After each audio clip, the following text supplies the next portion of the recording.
So I'm live. So this is one of those time is of the essence things. It's 4:26, and I am to go out the door at 5 o'clock. So I actually started the stream before I put this out on before I tweeted this bad boy out on Twitter.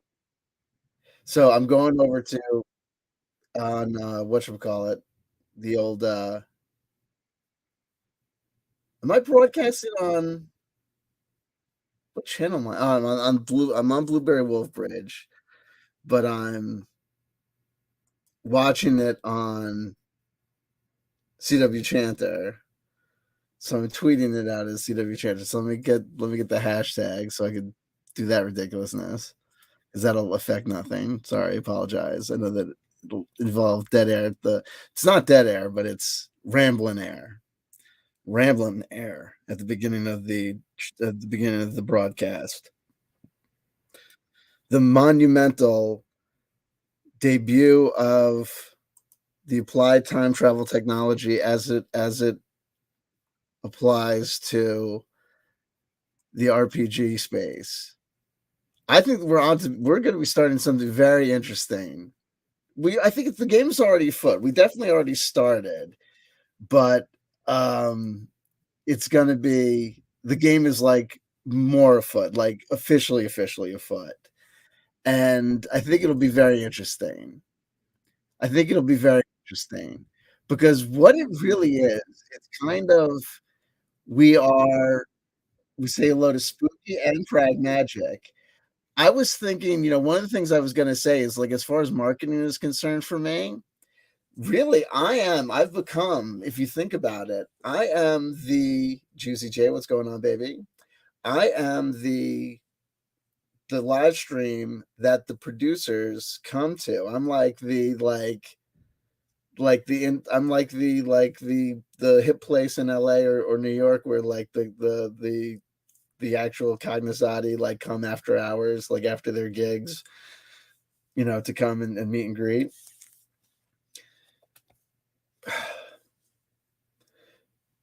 Let the lack of time that I have available focus me.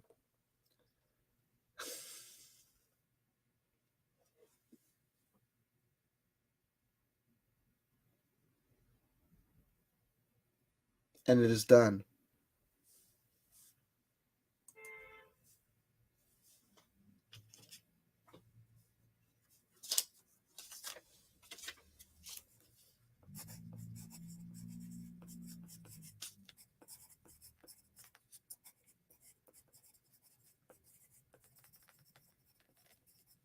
End scene.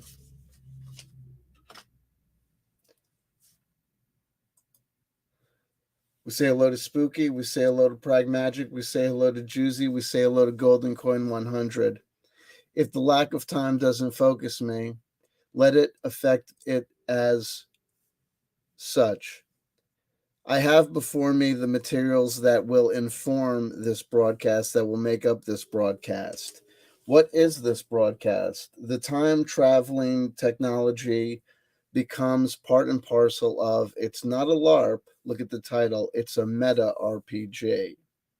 If a LARP is a live action role play, we do the role playing, but in real time space. But we stop our lives and we start playing a role playing game. We cease life and we create another space. The meta RPG, we don't stop life. We continue with life and we play in the real world space. The game takes place in real time, in real space, across the multiverses. It's a meta RPG. I don't know if it has a name. The CW Chanter's Secret Space Program applied time travel technology. I mean, the tech has names. We've been working with it. The game doesn't have a name, but we've got the beginning notes. Folks, I could tell you, people from the role playing game space might not know me, but the majority of people know me. We like the Wrath of Khan, right? I am an exiled son of a bitch, but I'm here with my hardcore members. I am. The obsessional weirdos have followed me. Do you know what I mean? I come with a legacy. I come with baggage attached. Make no mistakes about it, though I must keep an eye on the time. Though I must keep an eye on the time. Though my time be short. I am a fucking, you know what I mean? I have tales to tell. The description box below contains all the relevant links, but one, the most relevant link, the link to my main channel. I do not come ready, prepared, easy for marketing purposes.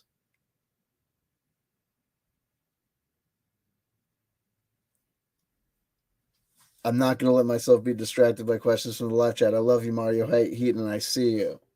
I gotta stay moving. I haven't seen anything. I don't give a fuck. If it's not, listen, hold on. If it's not Damon Wayans' little brother, if it's not half of White Chicks, it's not the Dungeons and Dragons movies. Fuck you, Chris Pine. You're Captain Kirk. You're Captain Kirk. You're Captain Kirk. You're Captain Kirk. Get back with Quintos, whatever the fuck that guy's name is, fucking Siler, right?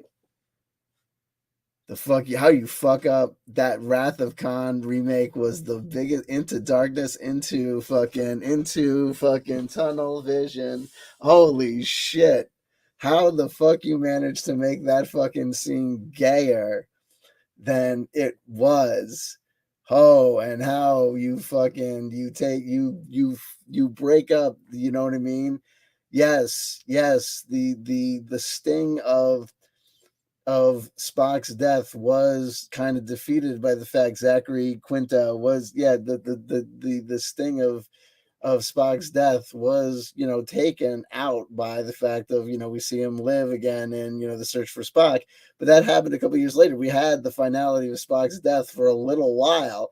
You had Kirk dead for about what was he dead for? Like fucking 30 seconds, and Spock cries gone. That was about as that was about as intimidating as one of my 47-year-old orgasms. Ooh, splash damage on the whoo, yikes. Was it someone sneezing here? Yow.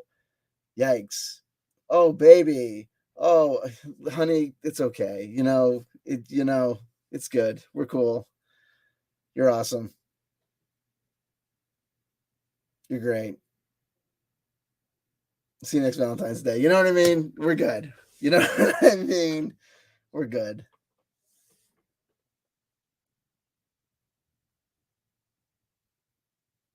There you go. I won't get distracted, but I must honor the truth. I must honor the torchlight truth of knowledge. The mediocrity will always rise to the top. You know what I mean? Holy shit. The nostalgia loop seems to honor that which recycles, you know what I mean? And J.J. Abrams, you know what I mean? Whew, it's like Steven Spielberg got nostalgia looped with that guy. Honestly, do you know what I mean? It's like, let's hear like him, Joss Whedon. It's like, let's hear for the contemporary opinion. Like that's it's like nerd culture recycling itself, finding its mana, finding its like purification. Like be wary of turning lead into gold, when you get down to the purity, when you get to your quest, when you find the Holy Grail, you will find it dissatisfying because you will have found your Holy Grail. And the Holy Grail is like, you ever see depictions of the Holy Grail? It's usually depicted as this little tiny cup, right? Like, when they actually find it, it's this little tiny, because the point is this, is like, it's the search. You find the thing, it's like it's Zachary Quinto yelling Khan, right? You get there. Oh, they did something new with it. Oh, look. You see, they did something with it. It's it's Wrath of Khan, but and Cumberbatch as Khan. That was when I knew that they were gonna, when I saw that the intro of Khan was him in a friggin' like, Playmobil, like, Fisher Price, little people toy helicopter, floating outside of a building. I was like, that's our introduction to Khan, and he looks like that. And no offense, he looks like the world's greatest genetic warrior is Doctor Who with an attitude. Do you know what I mean? I'm burning up daylight hours here with you guys. Oh my god, I love you guys. Come on.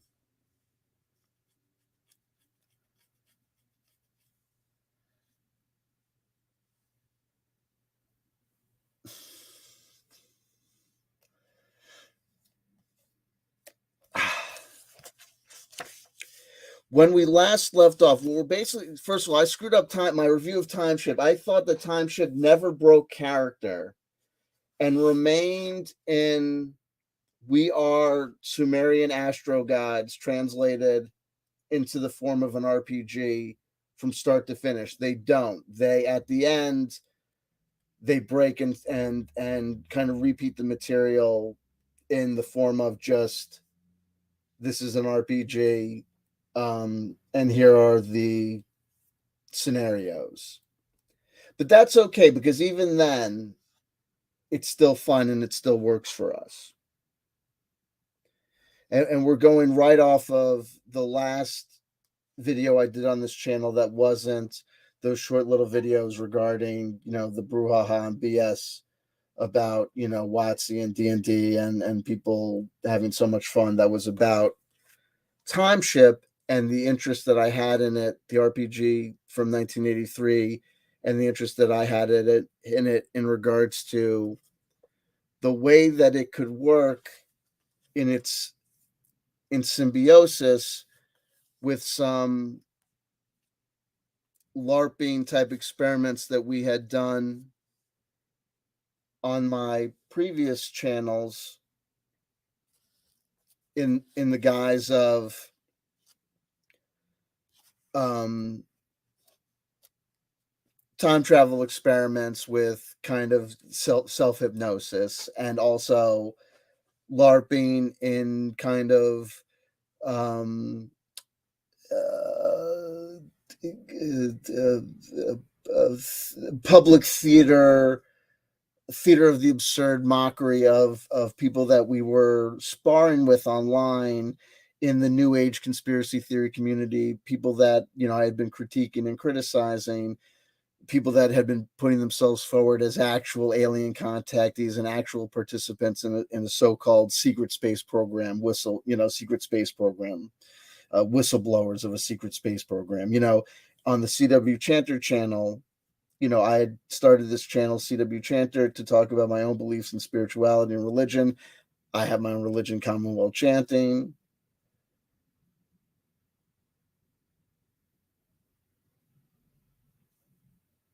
I think you could think of Commonwealth Chanting as kind of like my big contribution to human society. Not that it's a big contribution, but of things that I've done. There's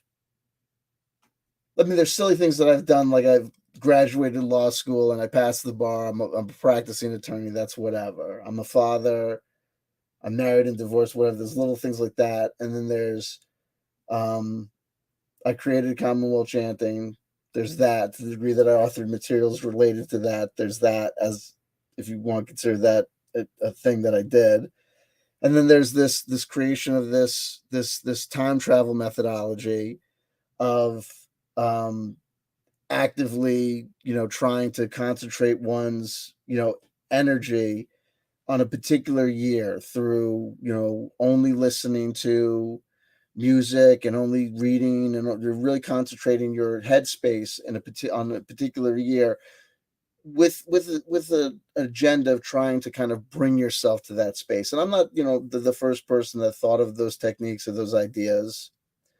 and it's not like I went to any great lengths to try and, go out of, my way to perfect or, really, it's just, it was always a kind of a theater of the absurd and a kind of theater of the mind, and playing at this LARP and, just kind of a way of activating life and just experiment and experiment in ideas. And, as an atheist and a skeptic, I accepted that it was just, we were playing. But accepting that we were playing, we also noticed that what you got out of it, what you put into it is what you got out of it, and that as you put into it things, that people were experiencing weird phenomena. People were experiencing these kind of like time slippages and these kind of weird moments. And also part of it was this notion of this concentration on these nostalgia loops, these 20, 25, 30-year nostalgia loops, this notion that what we would see in contemporary societies were repeats of things and patterns and movies and ideas and fashion, sounds and whatever, that were just repetitions and ideas of things that we had seen before. And that we saw that it wasn't just things like easy things that you saw like in music, movies, and art, but it was things like like political ideas or historical moments or phenomena that you would see repeating. That was kind of crazy. Anyway, to kind of bring things back into focus so we don't keep on repeating, we also see Jason Albert, Tom Frey, Rugged Source joining us. To bring it back into focus, to make sure that I keep things moving so that I don't run out of time completely. Um, uh, so what ends up happening is that a person trying to use this applied time travel technology would pick a year, if they were doing that like on a 20-year loop. I'm currently basically on a 10-year loop. I had been doing 2003 since the beginning of the year, because concentrating on a 20-year loop, but the first 2 weeks of 2023, it made sense for me to go back to 2003. I'd started the first major time jump in 2000 at the end of 2018. That's kind of relevant for us. I'm going to be at this point. I'm going to be to try and get through all the books that I have in front of me, all the information I have in front of me. I'm going to be going very, very fast. Okay, very, very fast. Come back, Spooky, and enjoy the rest of your day. Enjoy the rest of what you got to do. I know you got to jump, but come back and listen to the rest of the stuff, because the rest of the stuff is going to be data heavy. So if you can come back and listen, it'd be cool if you could. I understand if you can't. That's cool too. But what I'm going to try and get through, and I understand a lot of this stuff is confusing. This stuff makes sense to me, but it makes sense to me because I've been immersed in this stuff and having a lot of these ideas. Let me read to you, some of my notes so that I don't run out of time, because I noticed I got 15 minutes left. I would advise you, if you want to join in this game with me, the game basically starts now. And there's no wrong way to do it. Don't worry about, if you get started, rough. We all get started rough. New time travel project, we start reading things like time ship. The rules of the game aren't written. We know we know what the applied time travel technology is. I basically told you what it is. If there's a given year that you're trying to go back to, you try to only listen to music from that year. Likewise with books, comic books, video games, TV shows. If you can, only when you have a choice of media and materials to participate or to enjoy or to see or to do, only do things from that year. Don't drive yourself crazy. Don't go nuts. If it starts to be unenjoyable, that's going to affect your ability to do it. Most magical practices concentrate your energy for very short periods of time, but it goes crazy on concentrating your energy for that very short period of time. Those rituals are very concentrated and they go crazy with your energy. I say relax over a long period of time. You gather up the energy over a long period of time. You play loosey goosey over a long period of time, but you got to stay cool over a long period of time. So you don't want to blow your mind. So don't drive yourself crazy. If something slips in from another year, whatever, you're driving the car with your girlfriend and she doesn't want to listen to shit from 2020, 2003, don't go crazy. Don't worry about it. Just try to achieve your goal as you try to achieve it. Okay? And when we're trying to do this, that was like the basic thing. That was the basic time travel technology. Likewise with music and books and whatever. You're just trying to do this. And I got to tell you, folks, as we go through and forward through time, I'll be able to tell you more of the tips that we did when we did the time travel jump on the other channels, about tips we know about how to get your collection of stuff from different eras together, how not to get nuts and not to turn into a collector obsession, and how not to do whatever. But we don't want to do it all in this time, because then I'll run out of time. But as far as this is concerned, what we're going to do new here is building on the notion of timeship, of not playing, because in timeship, you don't generate a character. You play timeship as yourself. So in that, in the sense of this, not playing it as a LARP, but playing it as a meta RPG. Likewise, when we did our time travel experiments in real time, like not in real time, ironically, but we were using our own brains to try to travel back in time with our brains, whatever, to try and create these time slip effects. We're going to do that again, but we're adding in this context of doing it in this more RPG, meta RPG space. So what's new this time, that's for me, that wasn't kind of present or prevalent, though I was still an RPG fan, though I still had my old Dungeons and Dragons material, there wasn't the resurgence of the hobby in me or present in my life in 2018 as it is now. In 2018, I didn't have this resurgence of interest in the role-playing hobby as it was, as it is now. It just wasn't there. I had role-playing game stuff. I still had, all the Warhammer books and stuff or whatever. I'd still rip them out and read them, and I'd still, listen to old, stuff like broadcasts, like, I was still there's still a whole bunch of YouTube channels I was subscribed to and watch. I'd still watch, like a whole bunch of like Warhammer, like battle reports and stuff. But it just, wasn't like it is like the resurgence that I've had, recently. It just wasn't there, but whatever. But so what we're going to do now, what I thought about is I started taking notes about this stuff. So here's some notes that I've had over the last couple of days. And Jonaside, so you're playing with yourself. Here's another interesting thing. I thought of the last couple of days the world's shortest role-playing game, and it evolved over time. The first one was going to be Go Play With Yourself by C.W. Chanter, the world's shortest role-playing game. And then I thought to myself, well, that wouldn't count because technically it wasn't necessarily a role-playing game. It was just a game. So then I said to myself, no, here's what it would be. Go Pretend to Be Someone Else by C.W. Chanter. That's the world's shortest role-playing game. So I just published the world's shortest role-playing game if no one else has thought about it. So but someone like, in the world of Monty Python fans and Doctor Who fans, someone has got to have thought about that already, like probably a million times over. But if they haven't, I just put it in. Go Pretend to Be Someone Else by C.W. Chanter, the world's shortest role-playing game. The title is the instructions, is the game. Go Pretend to Be Someone Else by C.W. Chanter, the world's shortest role-playing game. You're welcome. Anyway, here are the first notes. I have to take these notes and put them into the other notes. And then I'll read the other notes. And then I'll get really freaky, because we're going to incorporate from 2013. We got to keep an eye on the time.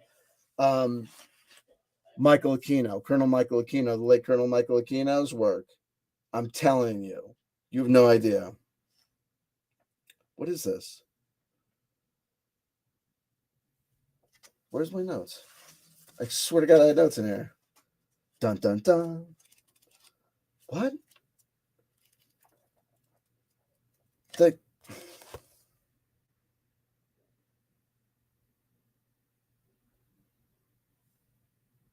Did I put it in the other one?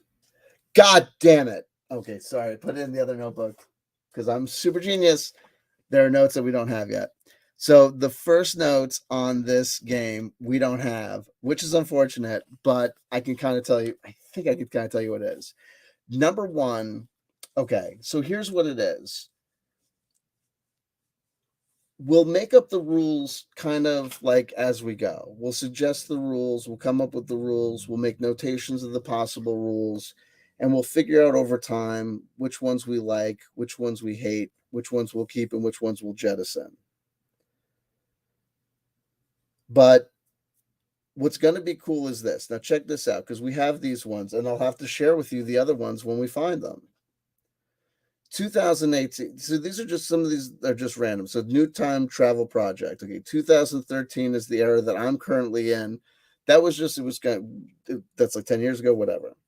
Mind War. Okay, now check this out. Okay, so this is a so I if I'm in 2013, which is just 10 years ago for us, and I'm just there because I just happened to be there. I was in 2003, and I was in 2003 for 2 weeks.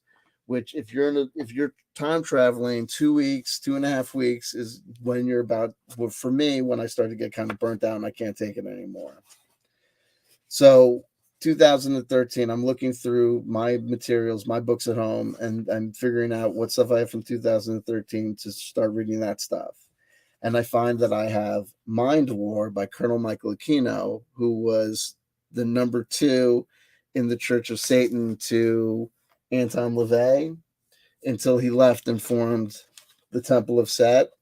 So Michael Aquino is very interesting because in the New Age conspiracy theory, secret space program, whistleblower school, like weirdo community that we went to, that we just came out of, Colonel Michael Aquino was like prime evil devil number one, even though it was like a total setup. It was because like it's the satanic panic, and that's why it's going to be so awesome because like the whole LARP of the satanic panic with everyone thinking that Dungeons and Dragons is so evil and all that stuff, because Colonel Michael Aquino is like a perfect example because Colonel Michael Aquino was like this nebbish nobody kind of like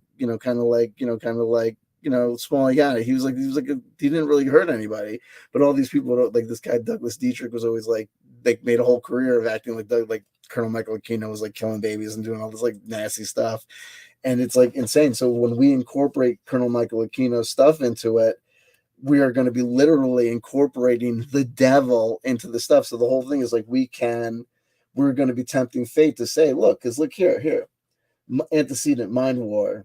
We're going to be able to, because we use the cut up techniques, we're going to be using the cut up techniques and cutting up all this stuff into the materials. So here he is, psychohistory. So right, we're talking about this whole thing with this stuff involves me talking about the history of peoples, the history of cultures, and how the history of cultures can invoke past moments in time, right? And so here he quotes Isaac Asimov from Foundation in 1951, psychohistory, that this is a bit that branch of mathematics which deals with the reactions of human conglomerates to fixed social and economic stimuli. Implicit, but it's basically like Mind War, 1980. In the later 1970s, psychological operations, PSYOP doctrine in the U.S. Army had yet to emerge from the disappointment and frustration of the Vietnam War.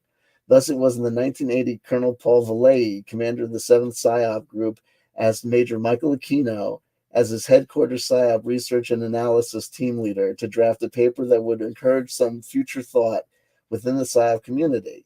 He did not want a Vietnam post-mortem, but rather some fresh and innovative ideas concerning PSYOP's evolution and application. I prepared an initial draft, which Vallée reviewed and annotated, and which proceeded to revise drafts and critiques until he was satisfied. And the result of that was the concept paper, From PSYOP to Mind War, The Psychology of Victory. Here we go. Da, da, da, da, da. Where was it? There was a quote here that I wanted to say.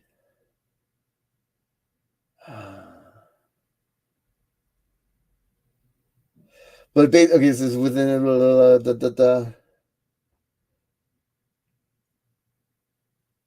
like okay, so the whole point is this: like they want to use mind war. This whole argument in this book, Mind War, is that he wants to replace physical war with mind war. That basically, instead of basically people playing role playing games, like basically people playing war games instead of like he's basically saying, okay, like his PSYOP predecessor, the Mind Warrior sees behind this curtain of illusion because professionally he's a weaver of such curtains. This perspective, this clarity of sight, also confronts him with the aforementioned ethical responsibility to exercise his craft according to the highest and most rigorous values of human individuality and dignity, At any threshold below this, the mind warrior would raise the specter of George Orwell's 1984 thought police. Check this out in regards to what we've been talking about with manipulation of movies, books, and media and how to bring people back. Oh, here we go. Check this out. This is it. This is it. Here we go. Here we go. Mind war controls human external action thoughts by identifying and adjusting the sensory impressions that the mind uses to assemble, modify, and reinforce them. Human sensory-based thoughts form the basis of their constructed outward personalities and in-groups their mores, biases, beliefs, traditions, habits, and taboos. Thus, through a graduated process, mind war controls groups of humans. As the size of the group increases, common features of impressions, attitudes, and expressions emerge and can be identified and analyzed statistically, making possible social forecasting and the control of that future by aggregate, not individual manipulation. This is the basis of Isaac Asimov's science fictional psychohistory and of less ambitious but demonstrably practical political science forecasting. Now, look at this. He quotes Political Science and the Study of the Future by Albert Smoit, published in 1974. Right, the year before I was born. Such techniques and procedures can be applied regardless of how such groups are styled or named: cultures, tribes, societies, and nations. Humans usually believe that their individual and collective perceptions and opinions are independently and voluntarily developed. This sense of thought independence is the basis for the general idea of the desirability of democracy over other groups of decision-making systems. A consensus of but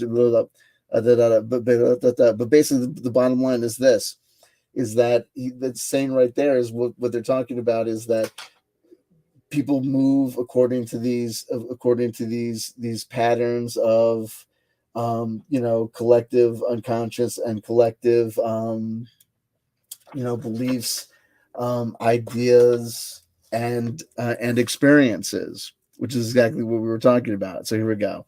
Really just practicing making entry and studying other processes. Mind Vortex, page 30, synchro noted, heavy, great to cite. Let me see. I think that's the one I just quoted. The one? Yeah, that's the one. Okay. Okay. Psychohistory Foundation, Isaac Asimov, Political Science Forecasting, Study of the Future, page 29, heavy quote. I think we got that one. Earlier, page 25, 1980. Okay, that's the one I wanted to. There we go. There was another one because he does one with Star Wars.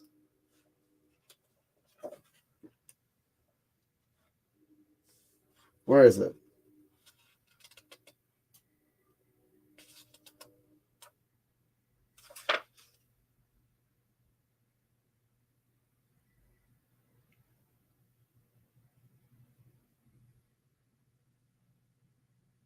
Oh, here we go. The term mind war was coined by another PSYOP officer, Major Richard Sutter, and myself in 1977. After seeing the recent film Star Wars, we imagined the play on its name as a futuristic replacement for the bland army term psychological operations, an avowedly science-fictional treatment of mind war, complete with a caricature of Sutter at its helm, appears in my Star Wars story, The Dark Side, 1977. But you understand that the effect of psychological warfare operations, because the term Star Wars was used because it was used when they were trying to sell that whole laser guns in space to shoot down the nuclear weapons. It's okay. We got a solution for mutually assured destruction. We're just going to shoot the Ruskies laser bombs out of space. Remember? Star Wars. There we go. General notions about psychological power, impact of using the material, using the work, because when we go back to when we go and we're doing this role-playing game stuff, we're going to say, and remember folks, part of the material that we're using and that's informing and we're cutting into and we're using in our live action role-playing meta RPG is taken right from Colonel Michael Aquino, who, remember folks, the born-again Christians are convinced was actively involved in satanic child sexual abuse, was actively involved in, the worst part of stuff. And remember, folks, he was involved in psychological operations for the United States government. Remember, folks, it's totally legit. You know what I mean? All the conspiracy theorists agree. He's evil. He's evil. You know what I mean? And right there. And now check this out. Building up the mythology as we go. We are the music makers and we are the dreamers of dreams. I had other notions. Check this out. And I got to go. When you are playing your games in 2013. I'm in 2013. Machinations of the Space Princess by James uh, Desborough. I don't like his politics, but I love the dude. James Desborough of Postmortem Studios. He has a role playing game based on gore. Okay, based on John Norman's Gore, that's based on OpenD6, an open source system that we can use. So he's great. Postmortem Studios, check out him. Grim Jim is his YouTube channel, so you can check out his YouTube channel. He's got great shit, politically incorrect out the wazoo. A total fucking rock star, like not a straight dude at all. So like a great guy. This is a sexy, sleazy swords and sci-fi RPG. This is not an RPG. This is by Nick Farrell, the Osiris Scroll from 2013, but we're going to be using it. We've got Bootleg. This guy is the black mark of this guy's Karakan. That's an assumed name. His actual name is James Shipman. He's dead now, but he is the black mark of the Tunnels and Trolls community. He's a bootlegger. Before he died, Ken St. Andre, the guy who started Tunnels and Trolls, hated him. Like he was like Ken St. Andre's like he's like the worst. Like everyone in the Tunnels and Trolls community he was like the worst guy. Like he ripped off everybody, he bootlegged everybody's shit. Anyway, here's a game book from 2013. I basically just came out everything from 2013. I have a legit version of the rules from 2013. They republished the Tunnels and Trolls Deluxe Edition, came out in 2015, but for Free RPG Day in 2013, they made a short form version of the Tunnels and Trolls rules for Free RPG Day that you can get. Why am I pointing this out? If there are rules, if there is a game book, if there is a core rule book that came out in a given year, you can use that game book to make a what? A time warrior. What's a time warrior? You make a character for your game system, right? Because when you go and you are traveling back in time, like to a given year, like 2003, 2013, 1997, when you're going back to time in that time, what you're really doing is you're building a shelter in that particular year. You're building a time hut. You're building a lean-to. You're building a base there. And when you make a character in one of these game systems, you're making a little time warrior that can guard it. I gotta go. I'm 4 minutes late and I can't be late, so I teased you with it. I just teased you with it. A little bit of it. Think about it. You can make little time warriors to guard your little time huts. Because at the end of the day, if time ends at the end, we can escape the end by just going backwards. But time and the past and the future always happen simultaneously. So maybe that's how it works all the way, always. And I'm telling you that. Oh, and by the way, I'm the Time Lord Master because I invented the game. But am I the devil trying to trap you in hell by getting you to forego going to heaven, by tricking you at the end of days into going into a hellscape? That's exactly what the devil might do at the end, send demons out to trap you in hell? Is that what I'm doing? Or am I trying to save you by setting up the Blueberry Wolf Bridge escape tunnel trick? Because I'm an angel trying to get you saved. I pulled this card spontaneously, but this is our card. This is the card I pulled last time. This is the card of the secret Tesla magic underneath the sea. Build your time bases. Look to your orb for warning. I lead you to glorious times, but you're either with me or you're against me. You can be against me. I see you, Tolkien Studies. I see you, Tim Frey. I see you, Rugged Source. You're either with me or you're against me. And you can be a rebel or you can be a hero. Either question has an answer, and all answers are correct, and all questions are valid, but you're either here with me or you're against me. But you gotta ask yourself why. So build your time bases. Start drawing up your time warriors. You can use a role-playing game system for any previous year for a later year, right? You can use a 2012 rule set to make a 2013 time warrior, but you can't make a 2013 time warrior rule set for a 2012 time warrior, right? Obviously. Okay. You generate experience points are a fungible good. Every time you work, you do something for your year. Like if it's 2012 you're trying to get to, 2013 you're trying to get to. If you listen to an hour of 2013 music, you can roll 2 percentile dice and then take that output as experience points. And then you can use those experience points for your warrior. Distribute them as you see fit. We'll talk more about the rules. We'll talk more about them. I love you. I love you. Not when I photocopy them and then send them to China and then have my boy in China flip them or reverse them and then send them back to me in the equator. Then that's fair use, baby.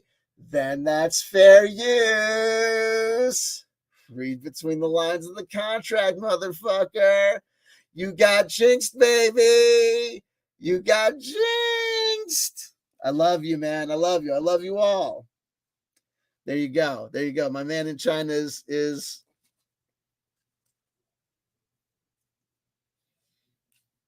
Douglas Adams. I love you.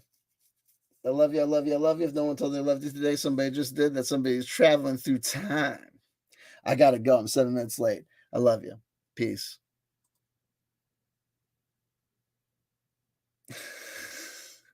Allegedly. Good luck proving that.